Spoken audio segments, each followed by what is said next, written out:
Welcome to crime diaries. ఈ వారం మన guest 1998 batch police officer N Venugopal Reddy garu, DSP Sangareddy, cyber security ఫోర్స్లో పనిచేస్తున్నారు.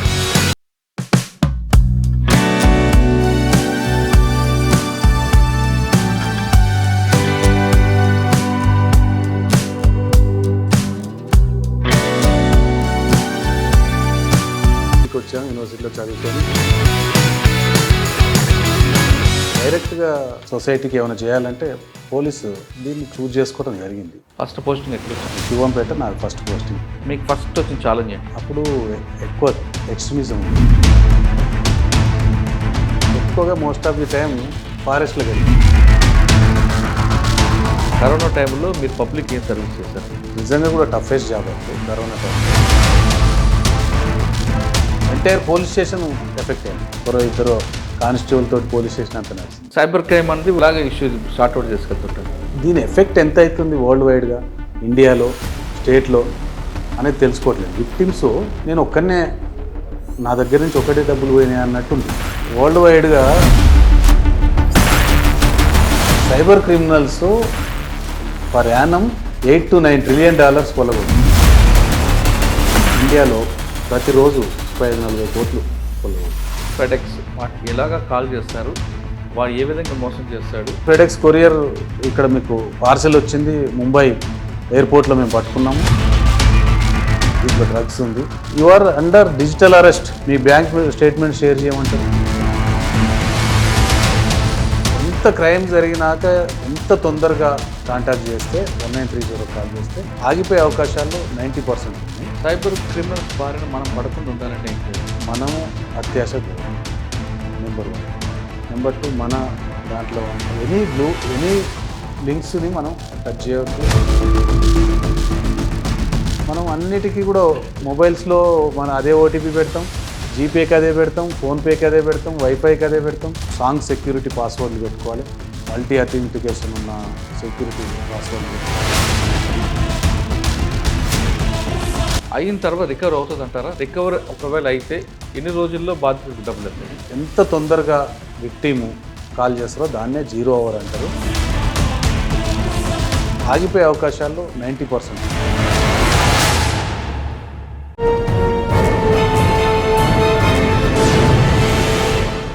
Welcome to crime diaries.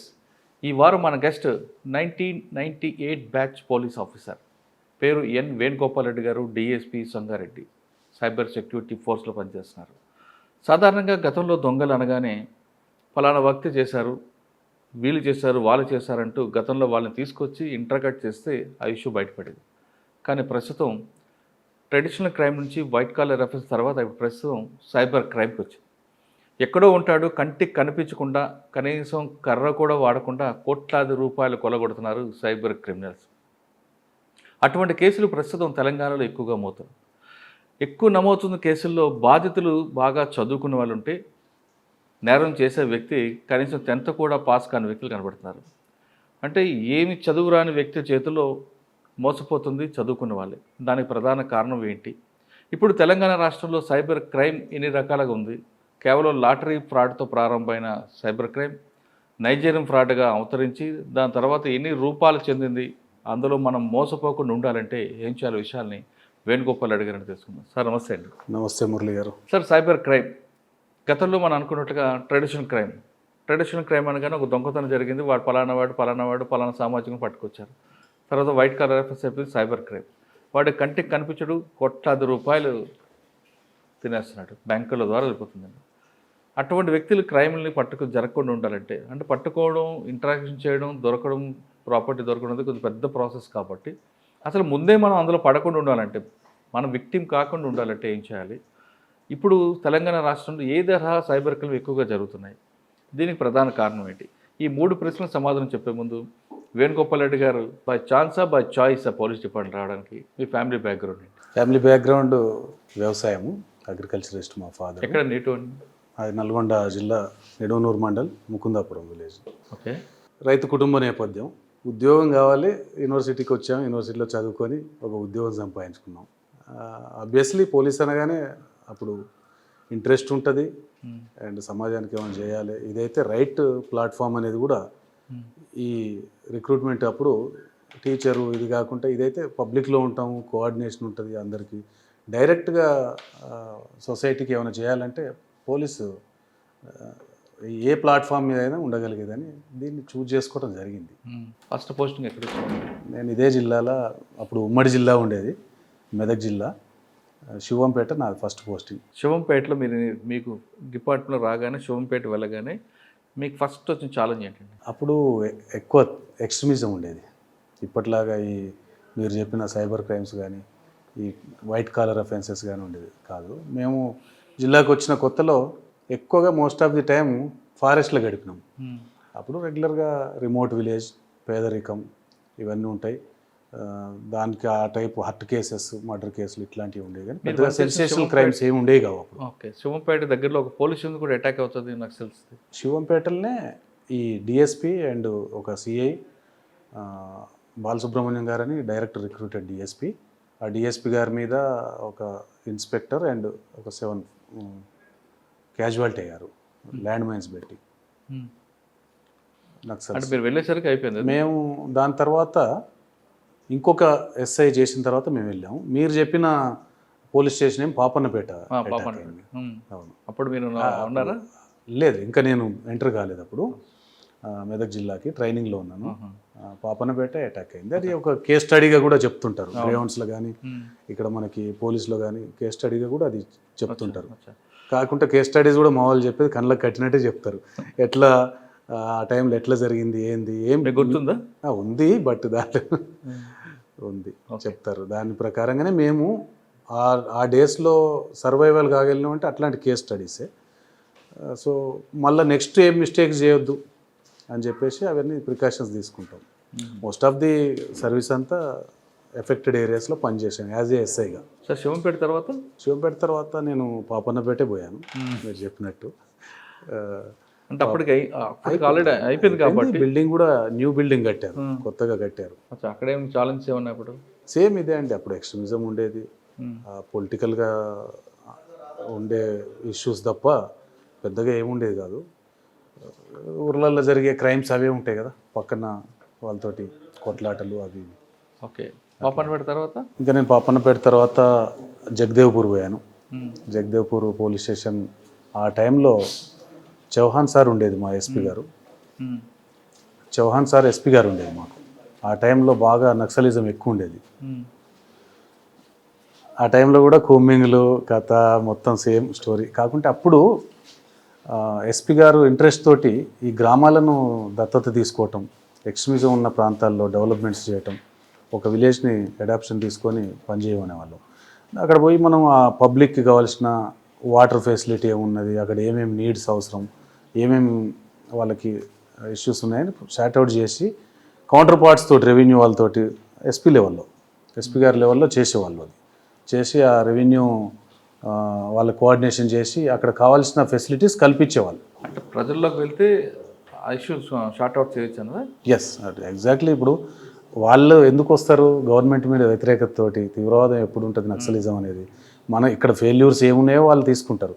మన పోలీస్ కానీ యంత్రాంగం కానీ పబ్లిక్లో ఉండి వాళ్ళ ఫెసిలిటీస్ ఏంది, కనీస సౌకర్యాలు ఏమున్నాయని గుర్తించి వాళ్ళకి చెప్పగలిగితే మనం రెవెన్యూకి కానీ వాళ్ళకి కానీ అని ఆ కార్నర్ తీసుకోవటం జరిగింది. అప్పుడున్న ఎస్పీ గారు చౌహాన్ సారు తీసుకొని అప్పుడు గట్టిగానే పనిచేసాం.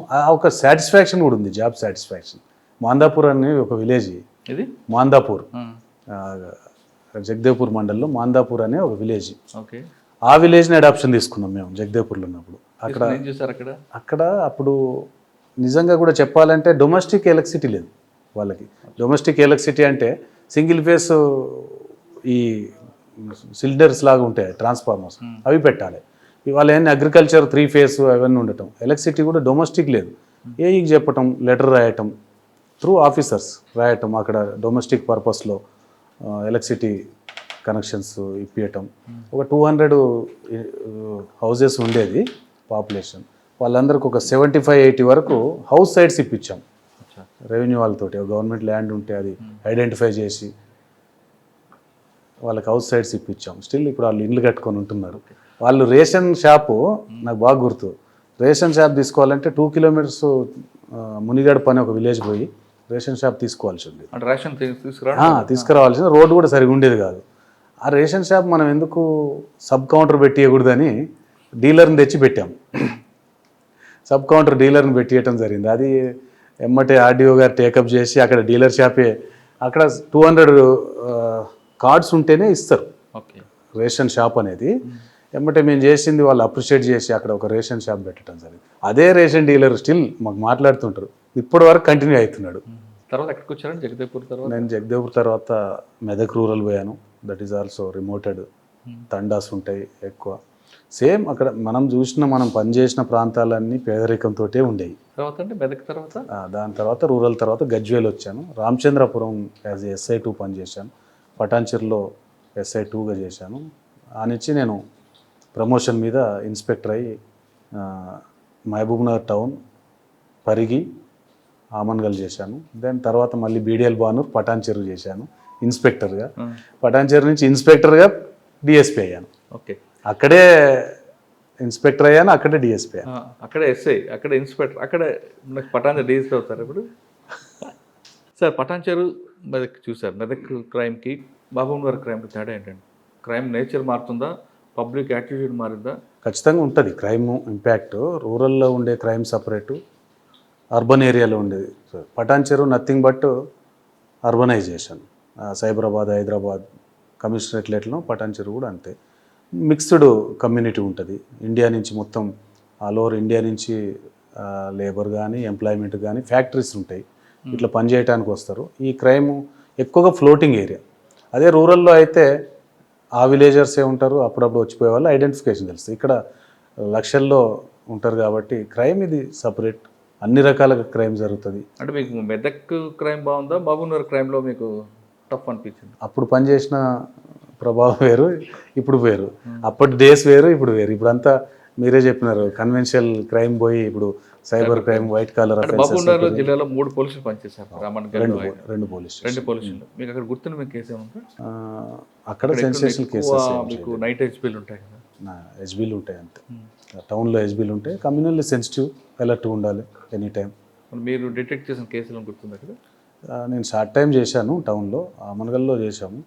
ఆమన్గల్ చేసినప్పుడు బాల్నగర్లో ఒక బ్యాంక్ అఫెన్స్ అయి ఉండే.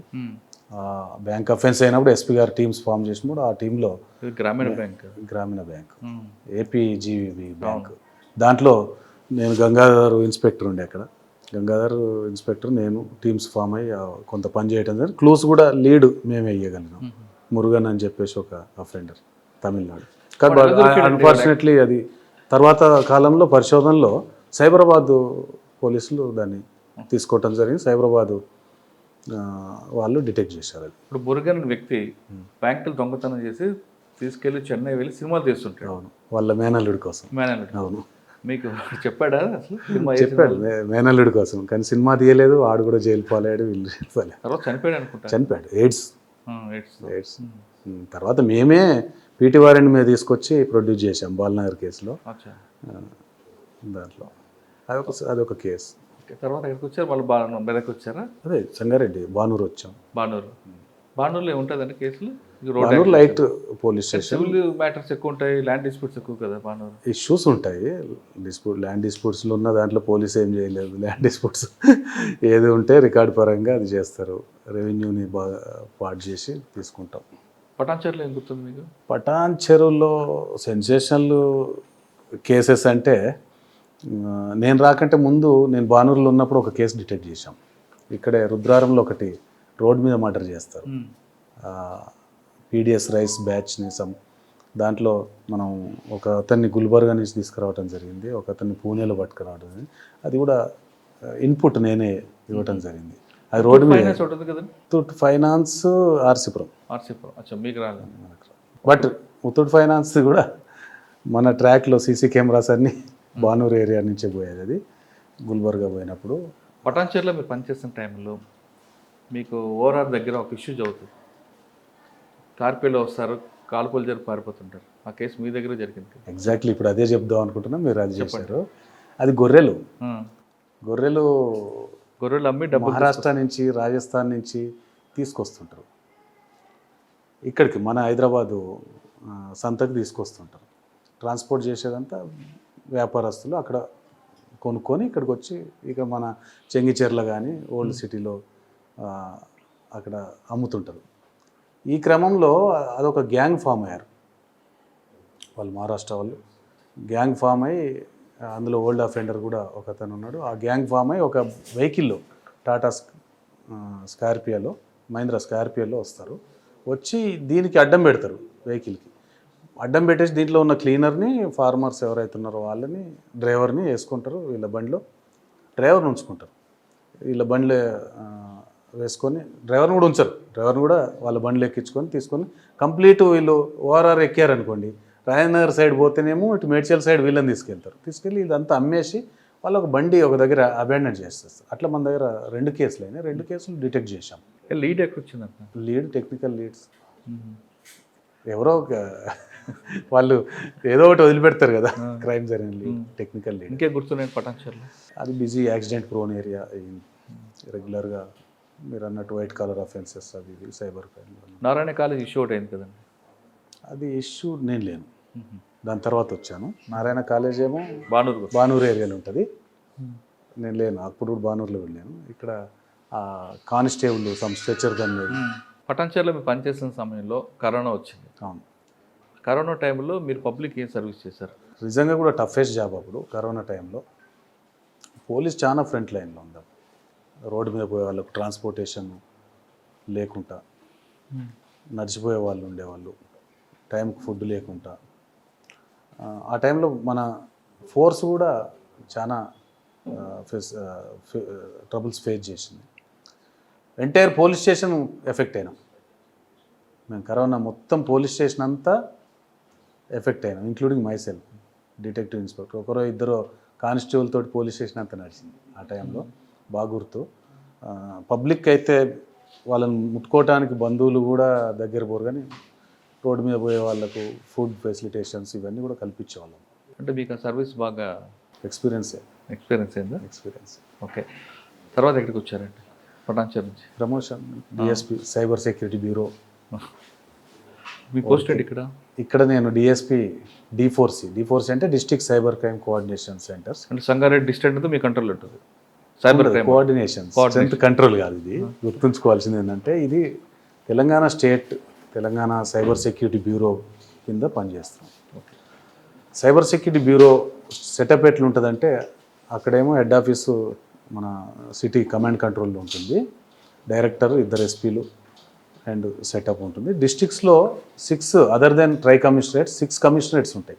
6 కమిషనరేట్లో CCPSలు ఉన్నాయి.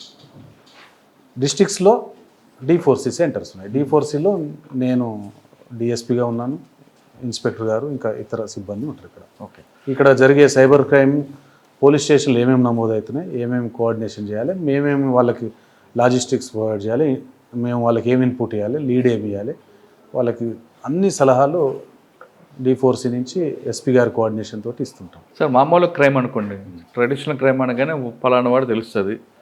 సైబర్ క్రైమ్ అనేది వాడు ఎక్యూజ్డ్ నోన్ కాదు, దీనికి కంప్లీట్గా టెక్నాలజీ మీద వెళ్ళాలి. వెళ్ళిన తర్వాత కూడా పట్టుకోవడం కష్టం, పట్టుకున్న తర్వాత కూడా రికవరీ ఇంకా కష్టం. ఇంత హడిల్స్ ఉన్నప్పుడు ఎలాగ ఇష్యూ సార్ట్అవుట్ చేసుకెళ్తుంటారు? సైబర్ క్రైమ్ మీరన్నట్టు ఇప్పుడు క్వశ్చన్లో ఉన్నది, ఆన్సర్లో ఉంది. మీరు వేసిన క్వశ్చన్లోనే ఆన్సర్ ఉంది. ఇప్పుడు దీనికంటే ముందు ఏం చెప్పాలంటే నేను సైబర్ క్రైమ్ గురించి, అంటే ఎంఓ గురించి మన తర్వాత వెళ్తాం, ఇందులో కొంచెం డిస్కస్ చేద్దాం. సైబర్ క్రైమ్ ఎంఓ చెప్పట్లేదు, సైబర్ క్రైమ్ గురించి చెప్పాలంటే ఇప్పుడు దీని ఎఫెక్ట్ ఎంత అవుతుంది వరల్డ్ వైడ్గా, ఇండియాలో, స్టేట్లో అనేది తెలుసుకోవట్లేదు. విక్టిమ్స్ నేను ఒక్కనే, నా దగ్గర నుంచి ఒకటే డబ్బులు పోయినాయి అన్నట్టుంది. ఇది వరల్డ్ వైడ్గా లార్జెస్ట్ ఎకానమీ ఉన్న కంట్రీ ఏముంది? అమెరికా ఉంది. లార్జెస్ట్ జీడిపి ఉన్న కంట్రీ అమెరికా ఉంది. $21 trillion అమెరికా జీడిపి ఉంది. సెకండ్ చైనా ఉంది, $18 trillion ఉంది. థర్డ్ లార్జెస్ట్ జర్మనీ ఉంది, అది $6 trillion అయితే. కానీ దీనికి వీటికి మధ్యలో cyber criminals per annum $8 to $9 trillion కొల్లగొడుతున్నారు. $8 to 9 trillion కొలగొడుతుంది. అంటే థర్డ్ జీడిపిలో ఉంది సైబర్ క్రిమినల్స్, అంత సంపాదిస్తున్నారు. అంటే ఇక్కడ ఇండియాకి వచ్చేసరికి ఇండియాలో ప్రతిరోజు 35-40 కోట్లు కొల్లగొడుతున్నారు. మన తెలంగాణకు వచ్చేసరికి యావరేజ్లో మేము రెగ్యులర్గా చూస్తుంటాము DSR 3 to 4 up to 5 crores loss అవుతుంది పర్ డే. మీరు అన్నట్టు సైబర్ క్రైము టెక్నాలజీ ఇంత లేదు, దొంగలు దొరకట్లేరు, వాళ్ళు నేరస్తులు దొరకట్లేరు అనేదాన్ని ఎస్ఓపీస్ ఫాలో అవుతాం మేము. ప్రతి దాంట్లో ఒకటి దొంగ ఎవరో తెలియదు, కానీ ఏమేమి హ్యాండిల్స్ యూజ్ చేశాడో మనకు ఐడియా అవుతుందిగా. సోషల్ మీడియా వాడుతున్నాడా, అండ్ ఫోన్ నెంబర్ వాడుతున్నాడా, బ్యాంక్ అకౌంట్ వాడుతున్నాడా, ఈ టూల్స్, ఈ హ్యాండిల్స్ని పట్టుకొని మేము ఇన్వెస్టిగేషన్ చేస్తాం. దాని ప్రకారంగా వాళ్ళని ఖచ్చితంగా పట్టుకునేటట్టు ఆబ్వియస్లీ పోలీసు పట్టుకోవటానికే చూస్తారు. తెలంగాణ అయితే ఫార్ బెటర్ ఉన్నది అన్ని స్టేట్స్లో, ఫార్ బెటర్ ఉన్నది. డిటెక్ట్ అయితే అవుతున్నాయి cases. Cyber security bureau form అయిన తర్వాత ఎక్కువగా కేసెస్ డిటెక్ట్ అవుతాయి. సాధారణంగా సైబర్ క్రైమ్ అనేది 1997లో స్టార్ట్ అయింది. Online fraud, Nigerian fraud. వాడు ఏదో దొంగ నోట్లు ఇస్తానని ఒక బండిల్ తీసుకురావడం, అవన్నీ పోయాయి. ఇప్పుడు క్రైమ్ పెరిగింది, సైబర్ క్రైమ్ ఉంది. లేటెస్ట్ ఎంఓస్ ఏమున్నాయండి? ఫెడెక్స్ ఉందా, ఇన్వెస్ట్మెంట్ ఫ్రాడ్ ఉందా, ఫిషింగ్ లింక్స్ పంపిస్తున్నాడా, నోడ్ కాల్స్ చేస్తున్నాడా, రకరకాలు చేస్తున్నాడు. ఎక్కువ ఏ ఎఫ్ఐఆర్ ఇష్యూ అవుతున్నాయి? ఇప్పుడైతే మీరు చెప్పిన పాత ఎంఓస్ కంటిన్యూ చేయట్లేరు. ఎక్కువగా డబ్బు తీసుకోవాలి. అక్కడ ఏంది, ఆ జామ్తారా సినిమాలో చూసినట్టు ఓటీపీ అడగటం, మేము బ్యాంక్ అఫీషియల్స్ మాట్లాడుతున్నాం, ఓటీపీ అడగటం, అది తక్కువ అమౌంట్లో 20,000, 10,000, 5,000 అప్ టు 50,000 వరకు కొట్టేవాళ్ళు. వాళ్ళు కూడా ఇప్పుడు కాల్ సెంటర్స్ పెట్టారు, సైబర్ క్రిమినల్స్ కూడా. వాళ్ళు కూడా సెటప్ కార్పొరేట్ స్టైల్లో మానిటర్ చేస్తున్నారు కాబట్టి డబ్బు ఎక్కువ సంపాదించాలి, వాళ్ళకు శాలరీస్ పేమెంట్ ఉన్నాయి, వాళ్ళంతా చేయాలి కాబట్టి దాంతో సరిపోవట్లేదు. టార్గెటెడ్ పర్సన్స్ ఎక్కువ ఇన్కమ్ ఉన్న వాళ్ళు, హై ఇన్కమ్ గ్రూప్ వాళ్ళని టార్గెట్ చేస్తున్నారు. దాన్ని చేయాలంటే ఈ ఓటీపీలు చెప్పి ఇట్లాంటివి అయితే సరిపోదు. అందుకనే ట్రెండింగ్ ఎక్కువ ఎక్కడ లక్షల్లో కొట్టాలి, కోట్ల వరకు వెళ్ళిపోవాలి అనేది చూసి మీరు చెప్పిన FedEx, investment fraud, business fraud, trading, stock trading మెలకువలు చెప్పటం, స్టాక్ ట్రేడింగ్లో భాగస్వామ్యం చేయటం, ఇది ఎక్కువగా ట్రెండింగ్లో ఉంది. ఈ లోన్ది కూడా మళ్ళా స్టార్ట్ అయింది ఈ మధ్యన. లోన్ది కోవిడ్ టైంలో ఎక్కువగా ఫైనాన్షియల్ ప్రాబ్లమ్స్ ఉంది, లోన్ల మీద డిపెండ్ అయ్యేవాళ్ళు. అప్పుడు ఎక్కువగా ఈ లోన్ది జరిగేది. ఇప్పుడు లోన్ది కూడా మళ్ళీ ఇప్పుడు ట్రెండింగ్ నడుస్తుంది. సంగారెడ్డిలో ఎక్కువ ఏమి కనిపిస్తుందండి? ఏ తరహా నేరం? సంగారెడ్డిలో ఇప్పటివరకు ఎఫెక్ట్ అయ్యే ప్రాంతాలు, ఏ తరహా వాళ్ళు అనేది ముందు ఎఫెక్ట్ అయ్యే ప్రాంతాలు Aminpur, Patancheru, BDL up to Sangareddy rural town వరకు ఉన్నాయి. Employees, software either private income groups ఉన్నాయి, ఇన్కమ్ సంపాదించే వాళ్ళు ఉన్నారు ఇక్కడ సంగారెడ్డిలో. కాబట్టి ఆబ్వియస్లీ క్రిమినల్స్ టార్గెట్ కూడా ఇన్వెస్ట్మెంట్ ఫ్రాడ్, డబ్బులు ఉన్నాయి కాబట్టి, అండ్ స్టాక్ ట్రేడింగ్, డబ్బులు ఉన్నాయి కాబట్టి, ఫెడెక్స్ భయంతో డబ్బులు ఉన్న వాళ్ళని భయపెట్టడం చేయటం, ఈ ట్రెండింగే అవుతుంది.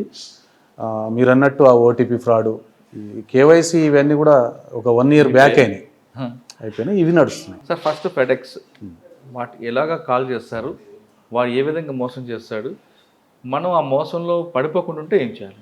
ఫెడెక్స్ అనేది ఒక కొరియర్ సంస్థ, ఇంటర్నేషనల్లో ఉన్న ఒక ప్రముఖమైన కొరియర్ సంస్థ. సో అందరికి తెలిసింది అది.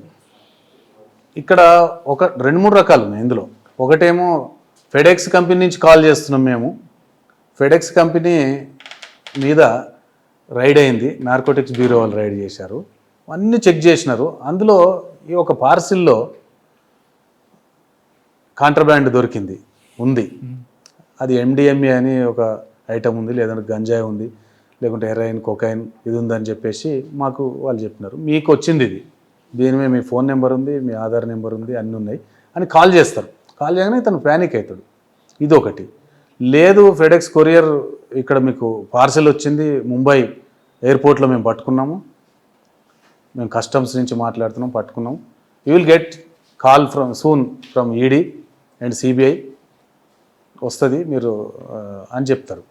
ఎమ్మటే వీళ్ళు పెట్టేగానే ఒక కాల్ వస్తుంది, మేము సిబిఐ మాట్లాడుతున్నాము, ఇక్కడ ముంబైకి ఎయిర్పోర్ట్కి మీ పార్సిల్ వచ్చింది, దీంట్లో డ్రగ్స్ ఉంది, నిషిద్ధ పదార్థం ఉంది అని చెప్పేసి వాళ్ళ కాల్ వస్తాయి. You are under digital arrest, నువ్వు డిజిటల్ అరెస్ట్లో ఉన్నావు, నువ్వు మా కంట్రోల్లో ఉన్నావు. ఆ రూమ్ని నువ్వు వదిలిపెట్టిపోవద్దు, ఏదున్నా మాకు కావాల్సిన డేటా ఇవ్వాలి. మీ బ్యాంక్ స్టేట్మెంట్ షేర్ చేయమంటాడు, మీ ఆధార్ షేర్ చేయమంటాడు, మీ పాన్, ఇంకా అందులో మీ కొన్ని పాస్పోర్ట్స్ ఉన్నాయి, కొన్ని ఏటీఎం కార్డులు ఉన్నాయి, కొన్ని పాన్ నెంబర్లు ఉన్నాయి, ఇంటర్నేషనల్ ట్రాన్సాక్షన్స్ ఉన్నాయి, ఈడీ కూడా ఇన్వాల్వ్ అయింది, ఇవన్నీ స్టేట్మెంట్స్ అని చెప్పి మన నుంచి సగం డేటా తీసుకుంటాడు. మనం రూమ్ నుంచి వెళ్ళనియాడు, విక్టిమ్ని రూమ్ నుంచి వెళ్ళకుండా దాంట్లోనే పెట్టి ఒక రకమైన భయానికి గురి చేస్తారు. అది నిజమేనేమో, మీరు ఇమీడియట్ రావాలి, ముంబైకి రావాలని కూడా వాళ్ళు చెప్తారు. వీళ్ళు రావడానికి కూడా రెడీ అవుతారు. అంత కాకుండా మేము కొంత వెసులుబాటు టైం కల్పిస్తాం, అమౌంట్ డిమాండ్ చేస్తాడు. 10 లక్షలు 20 లక్షలు స్టార్ట్ చేస్తారు. ఉన్న వాళ్ళు అయితే ఇచ్చుకున్నవి చాలా మంది ఉన్నాయి. రీసెంట్గా 50 lakhs 1 crore కూడా ఇచ్చి, ఒక విక్టిమ్ అయితే బ్యాంకుకు పోయి కూడా డ్రా చేసి కూడా బ్యాంకుకు పోయి ఆర్టీజీఎస్ చేసి వచ్చి రూమ్లోకి వచ్చి ఆలోచించి దిస్ ఇస్ ఎ ఫ్రాడ్ అని 1930 కాల్ చేయటం. 1 కోటి రూపాయలు ఎగ్జాక్ట్లీ ఇంటాక్ట్గా ఆగిపోయినాయి హైదరాబాద్ సిటీ బ్యూరో. చాలా నైట్ అంతా పనిచేశారు దాంట్లో.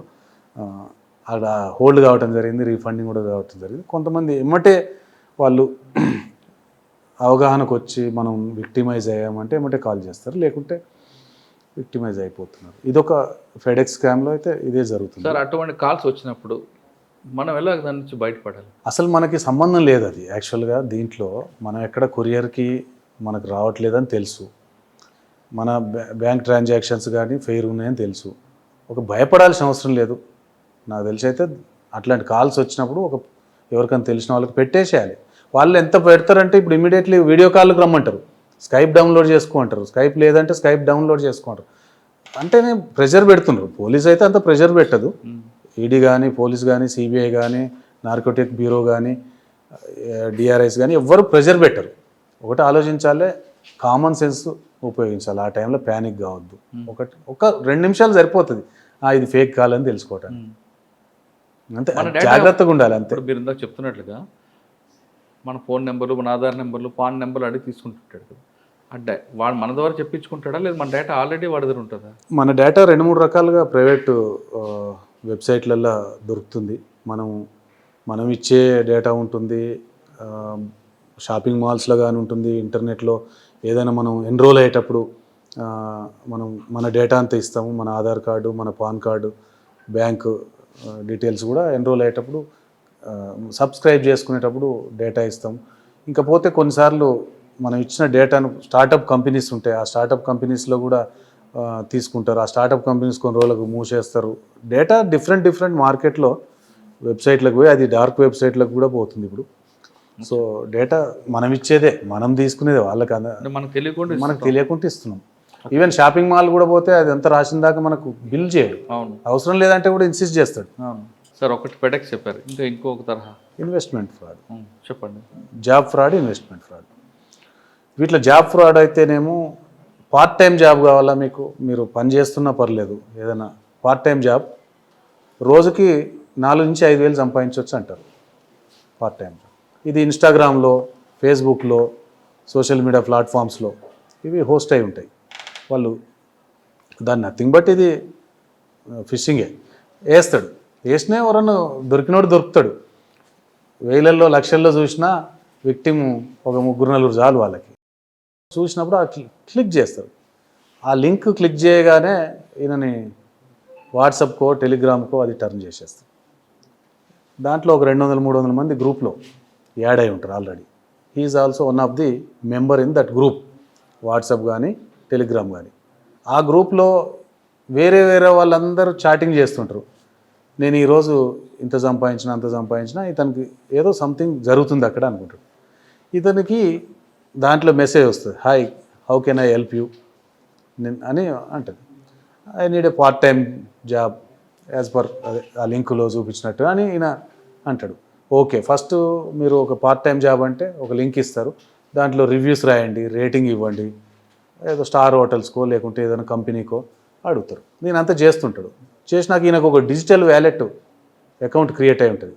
ఈ అకౌంట్లకి అతను పని చేసినందుకు ఇన్ని లైకులు చేసినందుకు ఇంత దాన్ని రివ్యూస్ రాసినందుకు ఇతనికి 400 500 ఆ రోజు 2-3 వేలు వేస్తారు. ఇతను విత్డ్రా కూడా చేసుకుంటాడు. అది ఒకరోజు నేను ఇంత సంపాదించిన, నేను సాఫ్ట్వేర్ ఎంప్లాయీ అయినా కూడా ఇది దానికంటే ఎక్కువ ఇక్కడ సంపాదిస్తున్నా అని చెప్పేసి దీంట్లో వెళ్తాడు. ఒక 2-3 డేస్ తర్వాత ఇప్పుడు ఎవరైతే దాంట్లో ఆ గ్రూప్లో మెంబర్స్ ఉన్నారో ఆ మెంబర్స్ ఎవరు ఉండరు ఆడ. ఈయనలాగా ఒక 4-5 విక్టిమ్స్ ఉంటారు. వాళ్ళంతా కూడా ఎవరైతే ఆ వాట్సాప్ గ్రూప్ నడుపుతున్నాడో వాళ్ళే నెంబర్లు. అద్భుతం, అమోఘం అని చెప్పేసి దాంట్లో నేను అన్ని సంపాదించిన అని చెప్పేసి పోస్ట్ చేస్తుంటారు, నమ్ముతారు. దాని తర్వాత అలా సడన్ ఒక 2-3 డేస్కి మీరు ఇన్వెస్ట్ చేయండి బాగుంటుందని చెప్తారు. ఇది ఇన్వెస్ట్మెంట్. దాంట్లోకి ఇన్వెస్ట్మెంట్లోకి లాగుతారు. మెల్లగా ఒక 10,000 5,000తో స్టార్ట్ చేసి ఇది వాళ్ళకి విత్డ్రా చేసుకోవటానికి GST అని ఆ ట్యాక్స్ ఈ ట్యాక్స్ తర్వాత ఇంకా గవర్నమెంట్ ఇది ఉంది. ఇది మొత్తం మీద అదొక ట్రాప్లో పెట్టి వాళ్ళని లక్షల్లోకి తీసుకుపోతారు. కొంతమంది అయితే కోట్లు కూడా కోల్పోయిన వాళ్ళు ఉన్నారు. ఫైనల్గా వాళ్ళు రియలైజ్ అయ్యేంత వరకు తెలియదు వాళ్ళు ఆ ట్రాప్లు ఉన్నారు. వాళ్ళు ఎవరికి చెప్పుకోరు కూడా. ఇదే ప్రాబ్లం ఏంటంటే చెప్పుకుంటే వాళ్ళు మన పక్క వాళ్ళు ఏడ సంపాదిస్తారు అన్నట్టు ఉంది వీళ్ళకి. రీసెంట్గా చూసిన క్రైమ్స్ అన్నీ కూడా మామూలుగా పెద్ద పెద్ద సాఫ్ట్వేర్ ఎంప్లాయీస్, కార్పొరేట్ వాళ్ళు, డాక్టర్సు, ఇంజనీర్లు, పారిశ్రామికవేత్తలు వీళ్ళే ఎక్కువ కోల్పోతున్నారు. హై ఇన్కమ్ వాళ్ళని టార్గెట్ చేస్తున్నారు. మళ్ళీ ముఖ్యంగా సాఫ్ట్వేర్ ఎంప్లాయీస్ వాళ్ళు సైబర్ సెక్యూరిటీకి ధీటుగా సబ్జెక్ట్ ఉన్న వాళ్ళు, డాష్బోర్డ్లు చేసేవాళ్ళు వాళ్ళే, యాప్లు చేసేవాళ్ళు వాళ్ళే, వెబ్సైట్లు క్రియేట్ చేసేవాళ్ళు వాళ్ళే, అవసరమైతే సైబర్ సెక్యూరిటీకి ఏమేమి ప్రికాషన్స్ తీసుకోవాలని మొత్తం చెప్పగలిగిన వాళ్ళే ఎక్కువగా మోసపోతున్నారు.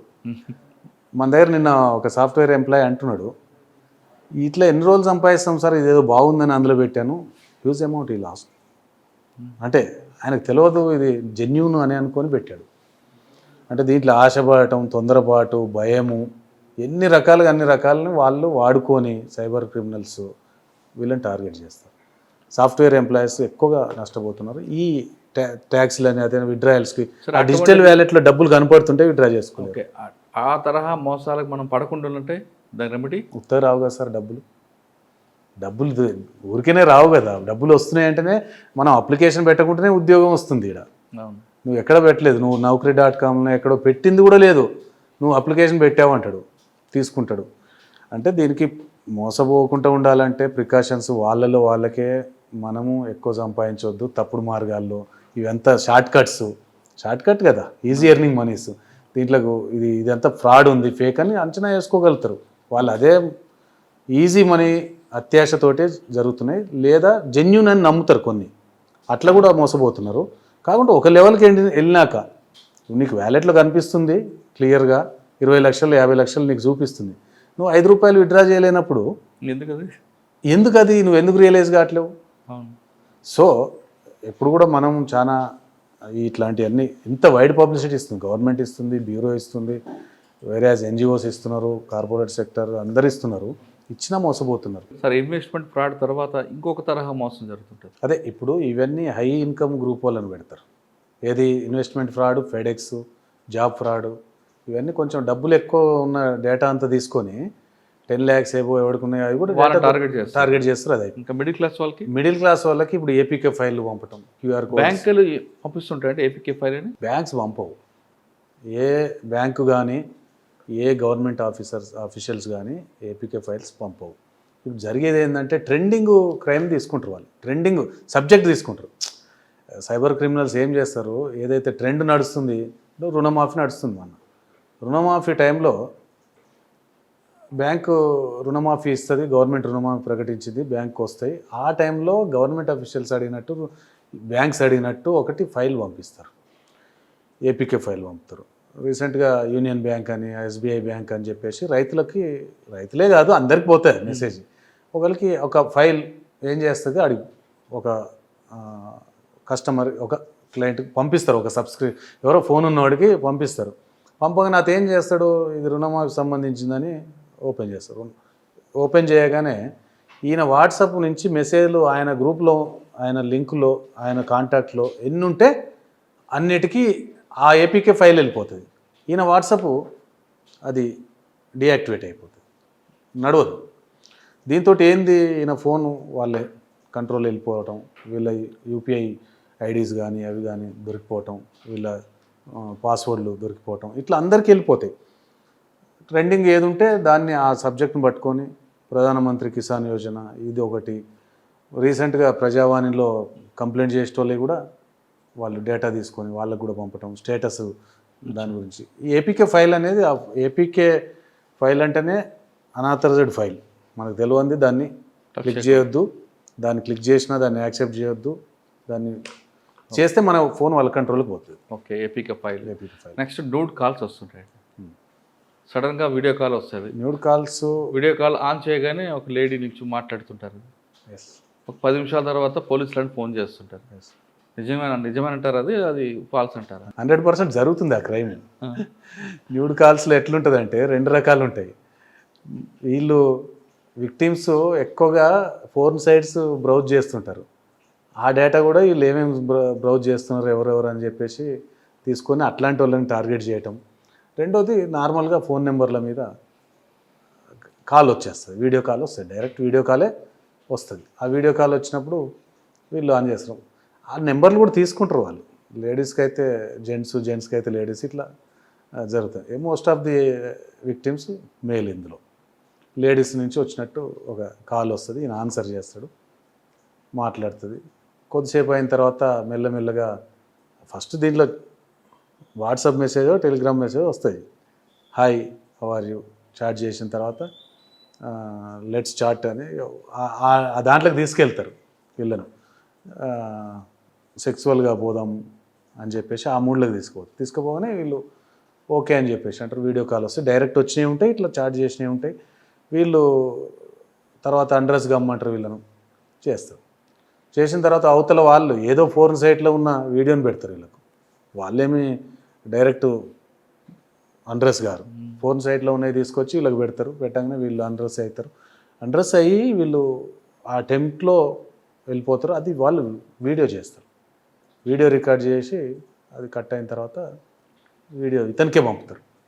పంపేసేసి బి అలర్ట్, నేను ఇది నువ్వు డబ్బులు ఇవ్వకుంటే నేను నీ ఫ్రెండ్స్కి నీ రిలేటివ్స్కి, ఈయనదంతా ఉంటుంది ఆల్రెడీ చాట్లో, ఈయన కాంటాక్ట్స్ అన్నీ ఎలో అయి ఉంటాయి, అన్నీ చేసి ఉంటుంది. సో వాళ్ళకి పంపటం పరువు పోద్ది అని చెప్పేసి ఉన్న కాడికి వదిలించుకుంటారు వీళ్ళు. అట్లా కొంతమంది సూసైడ్ చేసుకున్న వాళ్ళు కూడా ఉన్నారు. ఆ వీడియో తీసిన తర్వాత పోలీస్ అని కూడా పోలీసుకొని ఫోన్ చేస్తుంటారండి. పోలీస్ నెక్స్ట్ ఒక అమ్మాయిని నువ్వు వేధించినావు, వాళ్ళు కంప్లైంట్ చేసినారు అని చెప్పేసి పోలీస్ అని కూడా Delhi police, Mumbai police call చేస్తున్నాం. ఎందుకు ఇదంతా అని చెప్పేసి అది చెప్పుకోలేని సబ్జెక్ట్ ఇది. ఫస్ట్ ఎంత ఉంటే అంత ఓడిపించుకుంటారు. కొంతమంది కంప్లైంట్ కూడా చేయరు. ఇది ఎంతవరకు అంటే దీన్ని సూసైడల్ వరకు కూడా వెళ్ళిపోతుంది. సార్ అటువంటి వీడియో కాల్ వచ్చినప్పుడు ఏం చేయాలి మనం? +92 అనేది ఎక్కువ కాల్స్ వస్తాయి. చాలా అవేర్నెస్ ఇస్తున్నారు అన్ని ఆర్గనైజేషన్స్, పోలీసు రెగ్యులర్గా అవేర్నెస్. వీడియో కాల్ వచ్చినప్పుడు వీడియో వాళ్ళు దానికి ఇన్సిస్ట్ చేస్తున్నారని తెలుసు కదా, కట్ చేయొచ్చు కదా, చెయ్యము, టెంప్ట్ అవుతారు వీళ్ళు. అంటే వీడియో కాల్స్ వచ్చినప్పుడు నార్మల్గా చెప్పే విధానం ఏంటంటే వీడియో కాల్ కెమెరా ఆఫ్ పెట్టుకొని అటెండ్ కండి అని చెప్తారు. నేనైతే అది సజెస్ట్ చేయను, ఇల్లీగల్. దాన్ని ఎమ్మటే కట్ చేయాలి, మనకు తెలుస్తున్నప్పుడు కట్ చేయాలి. ప్రికాషన్స్ ఇట్లాంటివి ఎక్కడ కూడా మనము ఆ వెబ్సైట్లు ఉంటాయి కదా, అఫీషియల్ వెబ్సైట్ కాకుండా వేరే ప్రైవేట్ వెబ్సైట్లలో ఏమి సెర్చ్ చేయొద్దు. సెర్చ్ చేస్తే డేటా పోతుంది. డేటా పోయినప్పుడు వాళ్ళ దగ్గర ఉంటుంది కాల్. ర్యాండమ్గా వచ్చే కాల్స్ కూడా మనము ఇవన్నీ ఫేక్ కాల్స్, ఫ్రాడ్ కాల్స్ అని చెప్పేసి అర్థం చేసుకొని ఉండాలి. ఓకే, మీరు చెప్పారు 4 మోడల్ చెప్పారు. ఇంకా ఎక్కువ ట్రెండింగ్ ఏమవుతుంది? మీరు ఒక క్లాస్ పీపుల్కి చెప్పారు, మిడిల్ క్లాస్కి లోవర్ క్లాస్కి కూడా టార్గెట్ చేస్తున్నారు కదా, ఏ తరహా నేరాలు జరుగుతుంటాయి? లోవర్ క్లాసెస్ ఎక్కువ ఎఫెక్ట్ కావట్లేదు ఈ మధ్య. ఫోన్ మామూలు డమ్మీ ఫోన్ కాబట్టి కావట్లేరు, అయినా లోన్స్ తీసుకుంటారు. అందుకే మళ్ళీ ఈ మధ్య ట్రెండింగ్ లోన్ యాప్ ఫ్రాడ్స్ వస్తున్నాయి. లోన్స్ తీసుకుంటారు వీళ్ళు. అవసరానికి 2000, 5000 లోన్ తీసుకోవడం జరుగుతుంది. అప్పటికప్పుడు ఇన్స్టంట్ లోన్ యాప్స్ ఉంటాయి, లోన్ యాప్స్కి వెళ్తారు. లోన్ యాప్కి వెళ్ళినప్పుడు ఇన్స్టాల్ చేసుకునేటప్పుడు అంతా మనం ఎలో అంటాం, పర్మిటెడ్ ఎలో, మన కాంటాక్ట్స్, మన మొత్తం డీటెయిల్స్ వాళ్ళకి ఇచ్చేస్తున్నాం. కొన్ని జెన్యూన్ లోన్ యాప్స్ ఉంటాయి, కొన్ని జెన్యూన్ ఆర్గనైజేషన్లు వాళ్ళు ఏం సఫర్ చేయరు, వీడు ఇన్ టైంలో కడతారు. కట్టని ఏముంటాయి, కట్టినా కూడా ఈ ఫేక్ లోన్ యాప్స్ వాళ్ళు నువ్వు ఇంకా ఇవ్వు, నువ్వు ఇంకా టైం ఫస్ట్ ఇవ్వటమే వాళ్ళు కట్ చేసుకొని ఇస్తారు అమౌంట్. 5,000 తీసుకుంటే 1,000 రూపాయలు 500 కట్ చేసుకొని ఇస్తారు ఫస్ట్. తర్వాత వీడు కావాలని సతాయించడానికి పే చేసినా కూడా ఇంకా ఎక్స్ట్రాక్షనే వాళ్ళది. వాళ్ళు సైబర్ క్రిమినల్స్ కదా, ఎట్లా ఎంత దొరికితే అంత ఒక 10 మందిలో ఇద్దరని ఇస్తారు. సో వాడిని టార్గెట్ చేయటము, నువ్వు ఇయ్యలేదనటం, మనం ఎలో చేసినప్పుడు అన్నీ మన కాంటాక్ట్స్, మన ప్రొఫైల్ పిక్చరు అన్నీ. ఇంకోటి వీడియో తీసుకుంటారు కొంత. లోన్ యాప్లో లోన్ ఇచ్చేటప్పుడు మన వీడియో తీసుకుంటారు వాళ్ళు. ఆ వీడియోని మార్ఫింగ్ చేయటం, దాన్ని న్యూడ్ చేసి సర్క్యులేట్ చేస్తామని బెదిరియటం, ఇట్లా చేసుకుంటారు. ఇది మిడిల్ క్లాసు. ఏపీకే ఫైల్స్ ఒకటి, ఓటీపీ ఫ్రాడ్స్, ఇవన్నీ మిడిల్ క్లాస్ టార్గెట్ చేసుకుంటారు. ఓఎల్ఎక్స్ ఫ్రాడు, లేకుంటే ఫేస్బుక్లో ఆర్మీ అని చెప్పేసి ఈ ఫ్రాడు మిడిల్ క్లాస్ వాళ్ళని టార్గెట్ చేస్తారు. ఓకే, సైబర్ క్రిమినల్స్ బారిన మనం పడకుండా ఉండాలంటే ఏం చేయాలి? మనము అత్యాశ పోవద్దు, నెంబర్ 1. నెంబర్ 2, మన దాంట్లో ఉన్న ఎనీ లింక్స్ని మనం టచ్ చేయొద్దు, మనం ఓటీపీలు ఇవ్వద్దు, పాస్వర్డ్లు ఇవ్వద్దు, షేర్ చేయొద్దు. ముఖ్యంగా ఇక్కడ ఓటీపీ పాస్వర్డ్ చాలా ఇంపార్టెంట్. మనం అన్నిటికీ కూడా మొబైల్స్లో మన అదే ఓటీపీ పెడతాం, జీపేకి అదే పెడతాం, ఫోన్పేకి అదే పెడతాం, వైఫైకి అదే పెడతాం, డేట్ ఆఫ్ బర్త్ పెట్టుకుంటాం, లేకుంటే 1 2 3 4 ఇవి పెట్టుకుంటాం. వైఫై కూడా స్ట్రాంగ్ సెక్యూరిటీ పాస్వర్డ్లు పెట్టుకోవాలి, మల్టీ అథెంటికేషన్ ఉన్న సెక్యూరిటీ పాస్వర్డ్లు పెట్టుకోవాలి. ఎనీ లింక్, అన్వాంటెడ్ లింక్, దాన్ని టచ్ చేయటం, దాన్ని ఓపెన్ చేసి దాన్ని అన్ని మన డీటెయిల్స్ ఇవ్వటం, ఇవి ఏమవుతుందంటే ఈ మన డీటెయిల్స్ ఇవ్వగానే ఇవి వేరే వెబ్సైట్కు డైవర్ట్ అయిపోతాయి. అక్కడికి వెళ్ళిపోయి వాళ్ళ పని వాళ్ళు చేసుకుంటుంటారు. మ్యాక్సిమం మన జాగ్రత్తలో మనం ఉండాలి, అత్యాశ పోవద్దు. ఓకే సార్, క్రైమ్ జరిగింది, సైబర్ క్రైమ్ కంప్లైంట్ వస్తుంది. ఫస్ట్ కంప్లైంట్ 1930 చేయాలి కదా, చేస్తే ఇమీడియట్గా అలర్ట్ అవుతారు.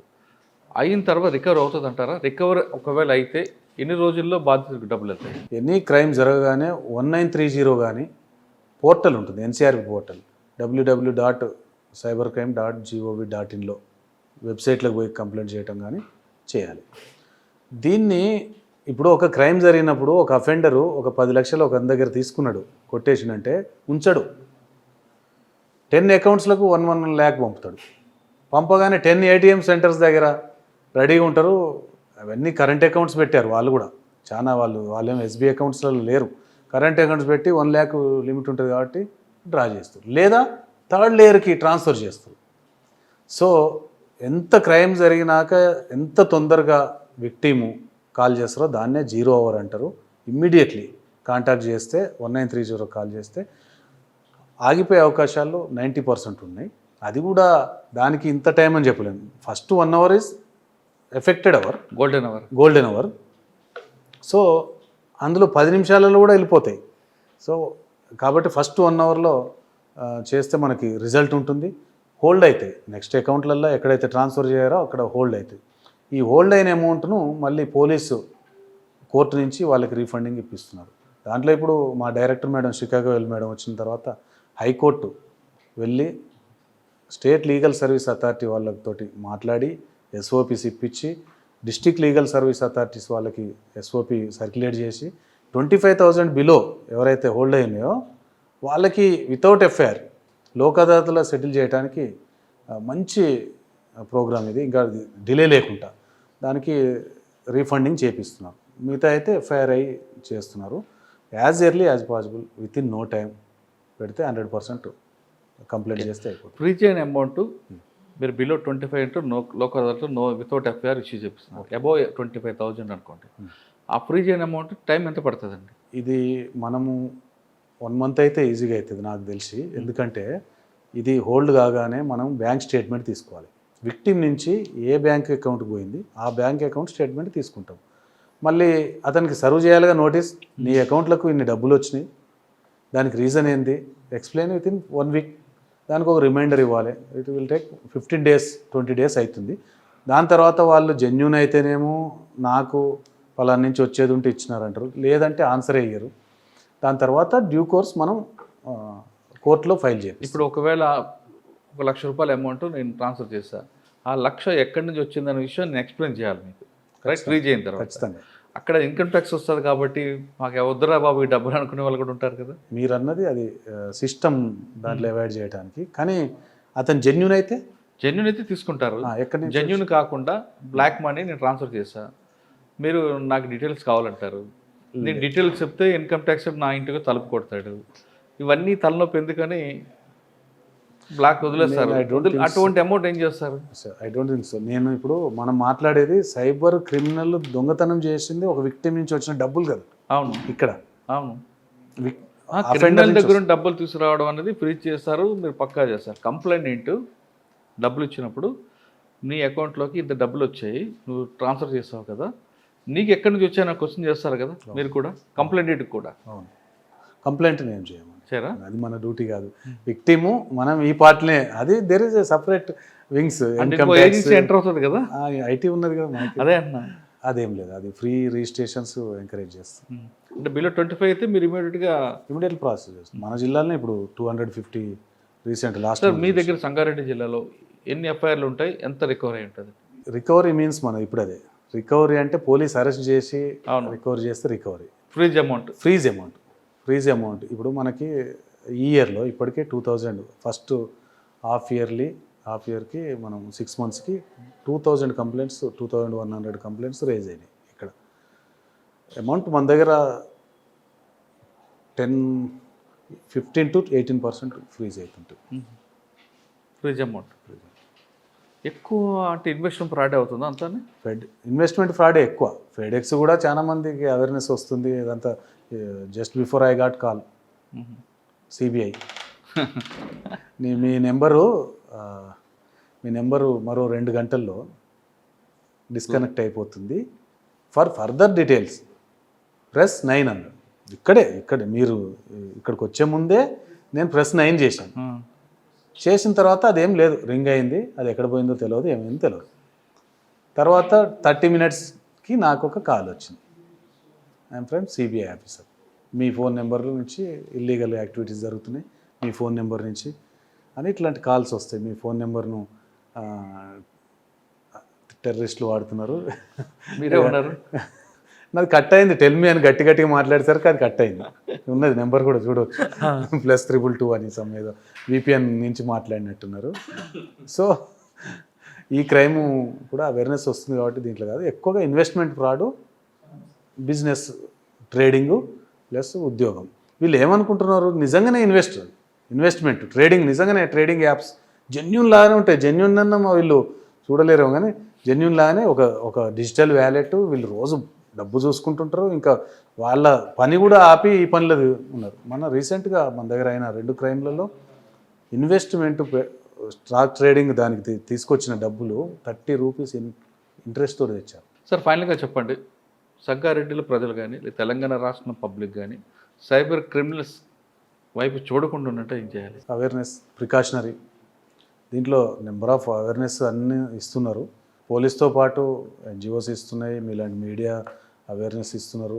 కాకుంటే అన్ఫార్చునేట్లీ బాధపడాల్సిన విషయం ఏంటంటే ఈ అవేర్నెస్ చేయాల్సిన వాళ్ళే విక్టిమైజ్ అవుతున్నారు, అంటే చదువుకున్న వాళ్ళే అవుతున్నారు.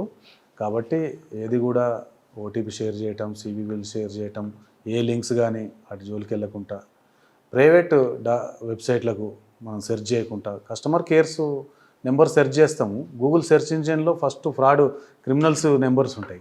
అది కాకుండా జెన్యూన్ వెబ్సైట్లకు పోయి వీళ్ళు దాంట్లో ఉన్న హెల్ప్ లైన్లకు పోయి కాంటాక్ట్ చేయటం, ఇవి ప్రికాషన్స్ తీసుకోవాలి. మనలో అమాయకత్వం, మనలో అత్యాసే సైబర్ క్రిమినల్స్ పాలిట వరంగా మారే అంటున్నారు వేణుగోపాల్ గారు.